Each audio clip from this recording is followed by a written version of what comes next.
بسم اللہ الرحمن الرحیم نحمدہ ونصلی علی رسولہ الکریم۔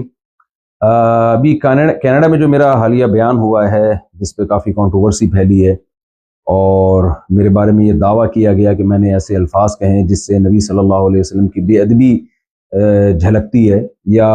اس میں گستاخی کا پہلو نکلتا ہے، یہ دعویٰ کیا گیا۔ تو دیکھیں، کوئی بھی مسلمان نبی صلی اللہ علیہ وسلم کی گستاخی کا، بے ادبی کا تصور بھی نہیں کر سکتا، اور میرا تو مقصد ہی دین کی دعوت کے لیے یہ جو میرے اسفار ہو رہے ہیں یہ تو نبی صلی اللہ علیہ وسلم کی تعظیم کو بیان کرنے کے لیے اور قرآن مجید کی صداقت کو بیان کرنے کے لیے، اور یہ جو میرا بیان ہو رہا تھا یہ تو تھا ہی، جو لوگ میرے بیان میں بیٹھے ہوئے تھے وہ اس پر گواہ ہیں۔ یہ پورا بیان ہی نبی صلی اللہ علیہ وسلم کی تعظیم، آپ کی حقانیت اور قرآن کی حقانیت کو بیان کرنے کے لیے تھا۔ لیکن میرے ہی بعض اکابر کو کچھ تحفظات ہیں کہ مجھ سے اس ٹاپک کو بیان کرنے میں، نیت اگرچہ میری ٹھیک تھی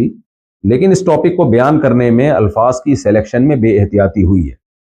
تو میں اپنے ان الفاظ سے رجوع کرتا ہوں۔ مجھ سے بے احتیاطی ہوئی ہے تو میں رجوع کرتا ہوں اپنے ان الفاظ سے۔ جن لوگوں کا یہ خیال ہے کہ میری وجہ سے ان کو تکلیف ہوئی ہے تو میں ان لوگوں سے معذرت بھی کرتا ہوں، اللہ تعالیٰ سے توبہ بھی کرتا ہوں، اور اپنے ان الفاظ سے میں رجوع بھی کرتا ہوں۔ میرا جو پہلا معذرت نامہ گیا تھا اس میں ہمارے ہی بعض اکابر کو، جن میں سر فہرست حضرت مفتی عبدالرحیم صاحب بھی ہیں، جن کی ہدایت پر میں یہ دوبارہ معذرت نامہ ریکارڈ کروا رہا ہوں، تو ان سمیت دیگر میرے بعض اکابر کو کچھ تحفظات ہیں۔ تو نبی صلی اللہ علیہ وسلم کا ارشاد ہے کہ یا بنی آدم کلکم خطاؤون وخیر الخطائین التوابون، اے بنی آدم تم میں سے ہر شخص سے غلطی ہو سکتی ہے، بہترین غلطی کرنے والے وہ ہیں جو توبہ کر لیں۔ اور توبہ کے تین ہی ارکان ہوتے ہیں کہ عوام سے معذرت کر لی جائے، اللہ تعالیٰ سے توبہ کر لی جائے، اور اپنی غلطی سے رجوع کر لیا جائے، اپنے الفاظ سے رجوع کر لیا جائے۔ تو میں سمجھتا ہوں کہ توبہ کے تینوں ارکان اسی طرح پورے ہوتے ہیں۔ تو اگر میرے پچھلے کلپ سے